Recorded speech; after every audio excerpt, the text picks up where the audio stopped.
Good morning. Okay, hope you're all good on this damp, drizzly, wet Wednesday morning. But it's all right. It's story time. So we left them with Leela, who was the king's half sister. She's the one that's trying to overthrow the king, giving like the command to the children, saying as soon as we get the villagers on side and it's all a go ahead, then you lot need to step out of the way and let us do the fighting without you.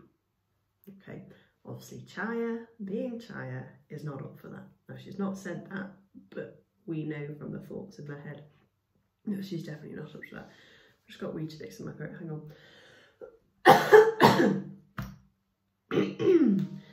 Right, oh, let's mute my emails. There we go. Chapter 37. The next day dawned dark and gloomy. The air was swollen with dampness and clouds hung low in the sky. "Do you think this could be the king's last day as king?" said Chaya, surveying the sky through the barred window. They were back at Gamige's hideout and would be joined by Leela to go to Narisi. Noir was looking pale and drawn. "I don't know how you're so calm." "We have each other," said Nil, "and Ananda. We're taking him. Did you know that?" Remember, Ananda's the elephant. Chaya turned back to the room. "It makes sense, I suppose. We're going to be walking the whole day. Once the village is dark and asleep, we'll sneak in." "Why does it have to be dark?" said Noir. "The village is full of the king's men by day. Once they've left for the night, it's the best time to get in. And if we're caught before we can speak to our people and explain things, that would be terrible." Nil nodded thoughtfully. "We need to get to them before the king gets to us." Noir drew her feet up and wrapped her arms around her legs, her feet peeping out from underneath her new clean skirt. "I wish I could be like you two. I'd be less than useless." Someone's pulling up outside their house. Nope, they're not turning round. "You'll be fine," said Chaya, looking through the window at one of the men coming towards their hut. "We just need to be on our toes." The door swung inwards. "Gamige wants you now," said the man, gesturing to the two of them to come with him. "I'm Ramsay. I'll be coming with you too." They followed him down the coconut husk-strewn path to the platform, where all the bandits sat crowded around Gamige. They almost didn't recognise Leela when they saw her. She was dressed like a villager, in a frayed blouse and a shabby skirt that trailed to the ground. Chaya watched the men closely. Did they realise this was the future queen as Serenibid was in their midst? Chaya, Nil and Noir huddled together, with the three adults leading the way. Ananda walked beside them, a bag of supplies on his back. Gamige kept a respectable distance from Leela, nodding eagerly at whatever she said. He was obviously in on the secret. "A whole day of walking," said Noir. "At least we're going back home, I guess. Gamige knows the jungle so well, so we'll be there in no time." They continued as before, passing through all manner of jungle. Darkness was falling, and Ramsay took out a metal pitcher from the bag of Ananda's side and began to drum it loudly. "What is he doing?" said Noir. "Oh, it's just to warn animals that humans are about." Night was near, and the birds twittered, and crickets' sounds pierced the air. Chaya began to think of tactics. "Since father is in jail, there's no point going to my part of the village. There's no point going to the city either. The rich people aren't going to join us in the uprising." Nil nodded. "We can meet lots of people quickly if we go round my way. They're the people who have suffered the most." That made sense. Going to Nil's part of the village. Clusters of little houses crowded between clumps of greenery.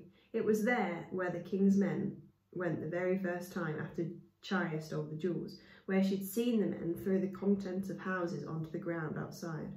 Ramsay had stopped his drumming, and they rustled quietly onwards. Leela and the men were waiting for them to catch up at the edge of the jungle, everyone bunched around in the near darkness. "This is where we stop and wait," Leela spoke softly, even though they couldn't possibly be overheard by anyone here. "We'll go in as soon as we're sure the king's men have retreated. The village probably will be asleep too. We'll leave Ananda here. It'll be quieter without him now." "What about your army?" said Chaya. There's an ancient temple. Goodness me. There's an ancient temple in the middle of the jungle where they're assembling. Once they have our signal, they can get here in 2 hours. The villagers have time to be ready and waiting them. Noir was breathing hard next to Chaya. Even in half darkness, Chaya could see Nil's face was pale. She took both of their hands in hers and squeezed. It's time. God, I'm dead sneezy today. Chapter 38. They stumbled out into the open, Gamish holding a small torch as they emerged. They were on muddy ground close to the paddy field. Nil's workshop loomed silently to the right. They stumbled past the clump of papaya trees that Chaya had hidden behind. That day she watched Noir leave with the box containing the Queen's jewels. Gamish spoke in a low voice. Into the village, now. Nil led the way, taking the path through the pineapple copse. That way they avoided Janice and his warning horn, which was used to scare wild animals away from his crops.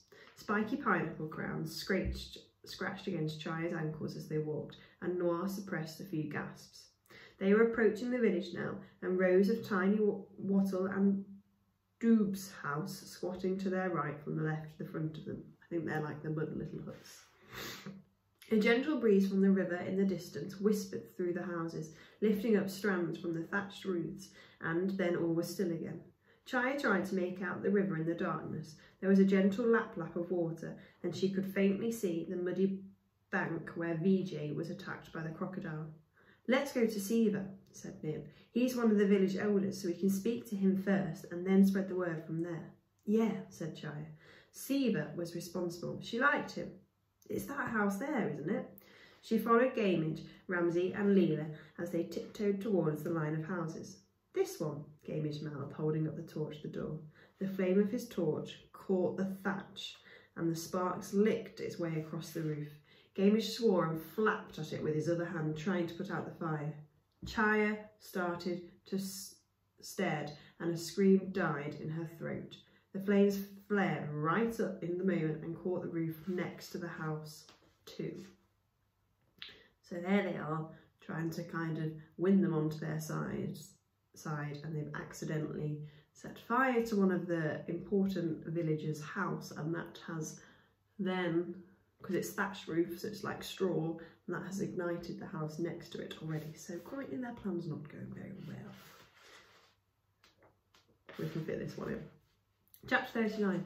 No! Chaya screamed and tried to get to the door, but Nil pushed her aside and hammered on it. Within minutes, people had awoken and come running from the surrounding houses. A woman with a baby coughing and spluttering towards them and grabbed Chaya. You! It's you who've done this! Look who's back! She yelled. Wait! No! Said Chaya, pulling herself away. We came to help! We need to get out of here, Gamage said urgently. Come on! No! Cried Chaya. We need to help them put it out. We're not going anywhere, said Nil. Princess, Gamage whispered. We must leave. But Leela disregarded him completely. Get him out, she yelled at the man who was bent over a slumbering figure inside the house. Bring him into the fresh air. Please, Princess Leela, said Gamage. Come on. Nobody knows who I am, said Leela, before darting in to help the man. More doors knocked down and people pulled out. A boy with a very singed shirt emerged, limping. Wait a minute, said the woman to Gamage and Ramsay. Who are you? I think I know you. At that, Ramsay melted away into the darkness. Bandits! You're with the bandits! Screamed the woman. They're trying to help you, said Noir. We don't need your help, she spat at the ground. How dare you come back after all the trouble you've caused? A few other villagers surrounded Chaya, Nil and Leela. Noir stayed on the periphery, the edge. Listen, said Nil, speaking fast. Hear us out. The fire was an accident. We came to help you. We know what the king did and we don't have to put up with it anymore. We have people who will fight for you. A look of pure terror flashed across the woman's face. No, don't dare speak like that. We're in enough trouble as it is. We don't want you making things any worse.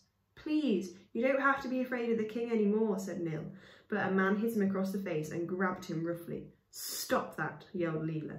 You're wasting time. We need help here. The fire is spreading further. We've had enough of you lot and your trickery, said the man. We're not listening to a word you say. You're all going to the king. Chaya stared at Nil in horror. The people were siding with the king. It's like the worst possible outcome they could have had. They were with bandits, said the woman with the baby. Led them here to rob us all. No, it isn't like that, said Chaya, but no one was listening. They'd got it all wrong. From the corner of their eye, she saw Noir slip away.